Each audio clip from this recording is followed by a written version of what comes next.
and I chuckled a little, and you wanted to know if my question about the pitcher on Tuesday was funny. Have you decided? Is it still funny? Are you going to laugh when I tell you? No. All right, Mitchell Babb.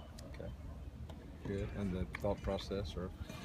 Just think he's our best option. I think just about every time that you decide, who goes out there, you want to put your best guy out there, and it's the most important position on the field. So you want to give yourself the best chance to win, and feel that he's our best guy, and then we'll see after that.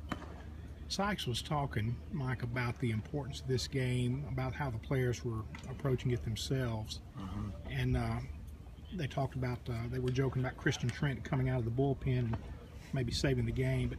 Is this, with the magnitude, would you coach differently? Would you use anybody like that? Well, I think we've kind of been in that mode for a few weeks now.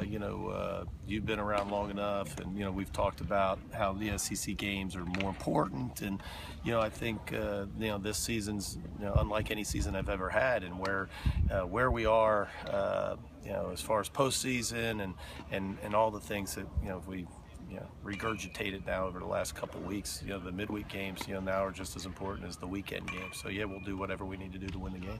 Given the situation of the NCAA tournament bid, is this midweekend game have an extra importance of most that you guys have had in recent years? Did we not just answer that question? It was worded a different way.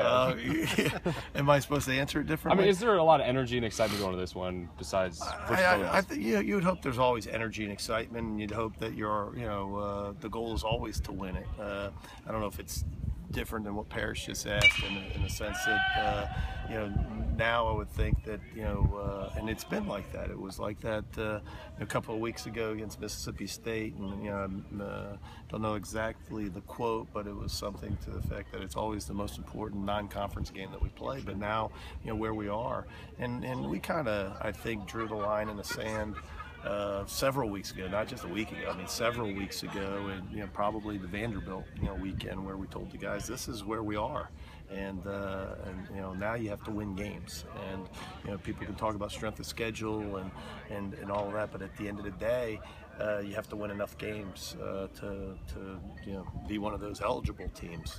And so since that point, I think we've taken all these games to another level. Sykes and some of the guys were talking about that talk. Was it before or after the Vanderbilt game? And what do you remember about that? It was the Thursday morning, I believe, because I think we were on Thursday night. Okay. So I think it was, Thursday. Well, I shouldn't say Thursday morning. It's Thursday pregame, and I guess I guess the title was "The Cold Hard Truth," which I mentioned many times in that probably 5-minute explanation. But one of the things I think you guys had asked is, do the players realize? And one of the things I wanted to make sure is that they did. One, you don't want to take anything for granted, that they know exactly how it all works, especially the young guys, and want to make sure that everybody knew where they stood and didn't let them know too late, to where you wake up and say, well, we didn't realize that. And again, there's no assumption that you don't come out on Tuesday night and play as hard as you can and you try to win every single game, but they realize that strength of schedule only helps you in RPI if you're eligible. The RPI really doesn't mean anything if you don't win one, you lose.